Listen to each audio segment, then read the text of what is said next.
हरे कृष्णा भारतवर्ष, कैसे हो सारानो। I hope सब बढ़िया होंगे, कुछ न कुछ कर रहे होंगे, राइट।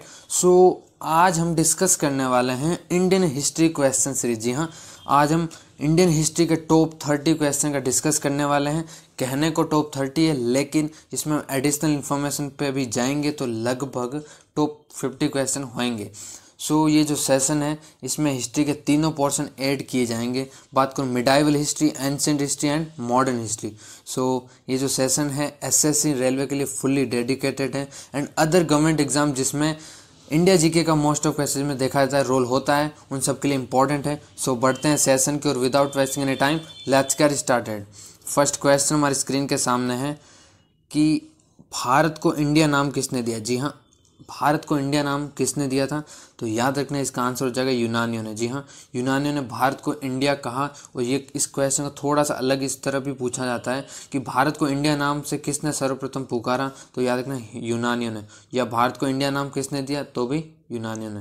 यानी इस क्वेश्चन में जब भी थोड़ा अलग वे से आए तो कंफ्यूज नहीं होना है, राइट। नेक्स्ट है सामवेद के पाठकर्ता को क्या कहते हैं, तो जो सामवेद है यानी वेदों 4 वेद होते हैं, उन्हीं में से एक सामवेद है, उसके जो पाठकर्ता है उसको कहते हैं उद्रात्र। जी हाँ, उद्रात्र जो है उसके पाठकर्ता बेसिकली क्या होता है कि जो भी सामवेद का पाठ करता है ना, उसे पढ़ता है, उसे उद्रात्र कहा जाता है। तो जो 4 वेद ऋग्वेद, यजुर्वेद, सामवेद और अथर्ववेद, जो सामवेद है वो भारतीय संगीत का जनक माना जाता है। यानी संगीत की जितनी भी इंफॉर्मेशन है वो सामवेद में हमें देखने को मिलती है। नेक्स्ट है इतिहास का जनक किसे कहा जाता है। जी हाँ, one of the most important question कि इतिहास का जो जनक की बात होती है ना, इतिहास का पिता, फादर ऑफ हिस्ट्री, मैं बात करूँ तो हेरोडोट्स। और हेरोडोट्स की एक पुस्तक कई बार पूछी जाती है और अक्सर चर्चा में होती है जब एग्ज़ाम होते हैं, खास करके एसएससी के, तो उसमें भी कई बार आ चुका है कि जो हिस्टोरिका नामक जो पुस्तक है उसके लेखक कौन है, तो याद रखना हेरोडोट्स है, इसकी पुस्तक है हिस्टोरिका। नेक्स्ट है ये हड़प्पा सभ्यता से आया है। किसने हड़प्पा एवं मोहनजोदड़ो को एक विस्तृत साम्राज्य की जुड़वा राजधानी कहा है। यानी जो हड़प्पा सभ्यता आपने सुना होगा, इंडस वैली सिविलाइजेशन, उसमें 2 स्थल होते हैं, हड़प्पा और मोहनजोदड़ो। तो ये 2 स्थल है ना, इन दोनों को एक जुड़वा राजधानी कहा है। वो किसने कहा है, तो स्टुअर्ट पिगट ने इन दोनों को जुड़वा राजधानी कहा है। किसको, हड़प्पा एवं मोहनजोदड़ो। नेक्स्ट है महावीर स्वामी के प्रथम अनुयायी कौन बने थे, तो जो महावीर स्वामी जैन धर्म के 24वें अंतिम तीर्थंकर हुए थे भगवान महावीर स्वामी, उनके जो प्रथम अनुयायी हुए थे वो हुए थे जामिल। अब ये जामिल कौन थे, यानी जो भगवान महावीर स्वामी थे उन्हीं की पुत्री थी जिनका नाम था अन्नोजा प्रियदर्शनी। जो अन्नोजा प्रियदर्शनी थी उनके ही पति थे, यानी एक तरह से महावीर स्वामी के ये दामाद थे।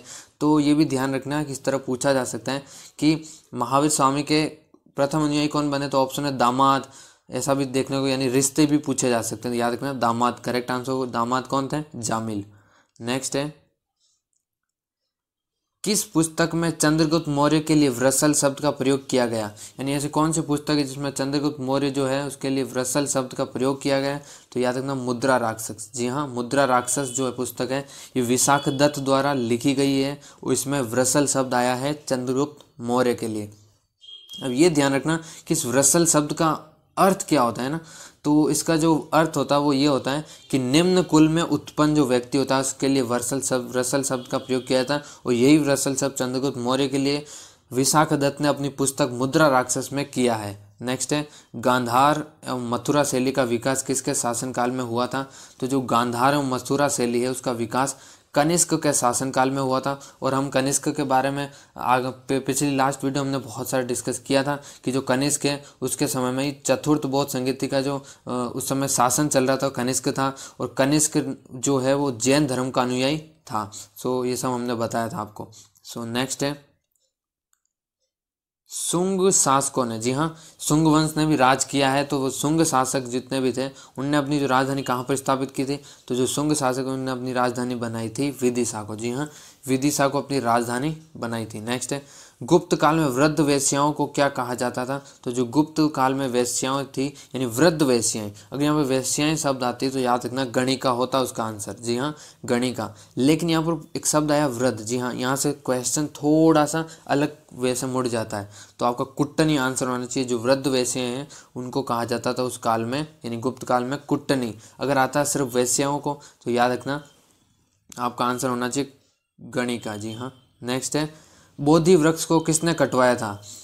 बोध गया में बोधि वृक्ष पाया जाता था और उसको कटवाया था शशांक ने। जी हाँ, शशांक ने बोधि वृक्ष को कटवा दिया था। नेक्स्ट है, पुष्यभूति वंश का संस्थापक कौन था? तो जो पुष्यभूति वंश है उसका संस्थापक था पुष्यभूति। जी हाँ, पुष्यभूति का वंश का संस्थापक पुष्यभूति ही था। नेक्स्ट है, अमोघ वर्ष किस धर्म का अनुयायी था? तो जो अमोघ वर्ष है वो बेसिकली जैन धर्म में आस्था रखता था, यानी वो जैन धर्म का अनुयायी था। कौन था? अमोघ वर्ष। नेक्स्ट है, विजयनगर साम्राज्य की राजधानी का क्या नाम था? तो जो विजयनगर साम्राज्य है उसकी राजधानी जो थी हम्पी। जो हम्पी वर्तमान में कहाँ है? वर्तमान में ये है कर्नाटका में। जी हाँ, कर्नाटका में है। और ये क्वेश्चन अक्सर पूछा गया एग्जाम में, तो ये इंपॉर्टेंट वैसे ही हो जाता है। और जो विजयनगर साम्राज्य उसकी जो स्थापना है वो कब हुई, ये कई बार पूछा गया है। तो याद रखना 1336 में इसकी स्थापना होती है। और हरिहर एवं बुक्का नामक दो भाइयों ने विजयनगर साम्राज्य की स्थापना की थी। नेक्स्ट है, तुलु वंश का अंतिम शासक कौन था? एक वंश ये भी था तुलु वंश, इसका जो अंतिम शासक था वो था सदाशिव। जी हाँ, जो सदाशिव था वो तुलु वंश का अंतिम शासक था। नेक्स्ट है, जौनपुर की स्थापना किसने की थी? तो जो जौनपुर है उसकी स्थापना की थी फिरोज शाह तुगलक ने। जी हाँ, फिरोज शाह तुगलक ने जौनपुर की स्थापना की थी। अभी जौनपुर की स्थापना क्यों की गई, किसकी याद में की गई, तो बता दूं, जौनपुर की जो स्थापना है इसी के छोटे भाई है जोना खां। जी हाँ, जोना खां की स्मृति में इसका स्थापना की गई थी, जौनपुर है। राइट।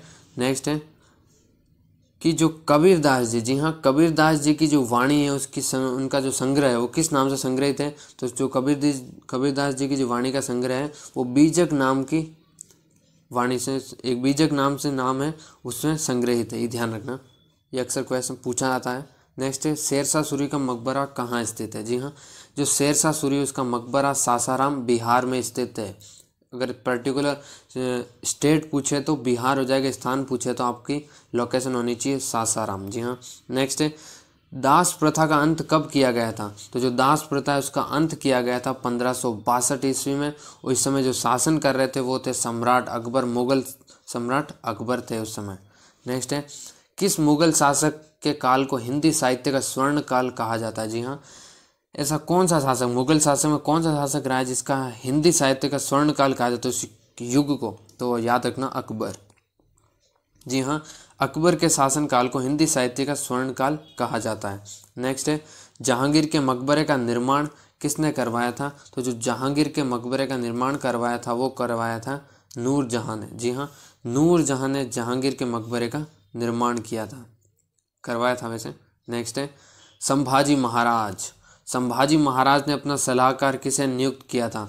तो जो संभाजी महाराज है उन्होंने अपना जो सलाहकार नियुक्त किया था वो किया था कवि कलश। बड़े ही विद्वान और बुद्धिमत्ता से, एक तरह से बहुत ही ज़्यादा विद्वान थे और बहुत सारे इनको शास्त्रों को, ग्रंथों का इनको नॉलेज था। और आपने स्टोरी सुनी होगी संभाजी महाराज। और एक बार कवि कलश कहीं गुप्त मीटिंग में जा रहे थे तो वहाँ पर जो औरंगजेब था उन्हीं के कुछ आ गए थे, उन्हीं के जो वजीर और उनके जितने भी सैनिक थे वो सब आ गए थे, उनको घेर लिया था और उनको एक तरह से धोखे से पकड़ाया था, है ना। तो ये पता होनी चाहिए आपकी स्टोरी। नेक्स्ट है, किस मुगल सम्राट को रंगीला बादशाह कहा जाता था? तो ये मुगल सम्राट है मोहम्मद शाह। जी हाँ, मोहम्मद शाह जो था उसे रंगीला बादशाह कहा जाता था। और रंगीला बादशाह क्यों कहा जाता था? क्योंकि इनका जो स्त्रियों के प्रति जो प्रेम था और स्त्रियों के प्रति जो इनकी रुचि थी उसके देखकर इनको रंगीले बादशाह की उपाधि दी गई थी। नेक्स्ट है, सिखों के 8वें गुरु कौन हुए? जी हाँ, सिखों के जो 8वें गुरु हुए वो हुए थे गुरु हरकिशन, गुरु हरकिशन। और पूछा जाता है कि सिख धर्म में यानी सिख संप्रदाय जो है उसमें कितने गुरु हुए? तो याद रखना 10 गुरु हुए थे। अब 10 गुरु थे, 10वें अंतिम कौन थे? तो याद रखना गुरु गोविंद सिंह, जिन्होंने खालसा पंथ की स्थापना की थी। और जो सिखों की स्थापना की थी, जो सिख संप्रदाय की स्थापना की थी वो की थी गुरु नानक, यानी उनके प्रथम गुरु हुए थे गुरु नानक। नेक्स्ट है, कांग्रेस अपने पतन की ओर, यानी कांग्रेस जो है अपने पतन की ओर लड़खड़ाती हुई जा रही है। जी हाँ, one of the most important coat कि जो कांग्रेस है वो अपने पतन की ओर लड़खड़ाती हुई जा रही है, कथन किसका है? तो ये कथन है लॉर्ड कर्जन, यानी लॉर्ड कर्जन ने ये कहा था कि कांग्रेस जो है अपने पतन की ओर लड़खड़ाती हुई जा रही है। तो ये काफ़ी फेमस कोट है, तो तो एग्ज़ाम में कई बार पूछा कि रिपीटेड क्वेश्चन है, तो ध्यान रखें, आने के चांसेस हैं। यंग बंगाल आंदोलन का प्रवर्तक कौन था?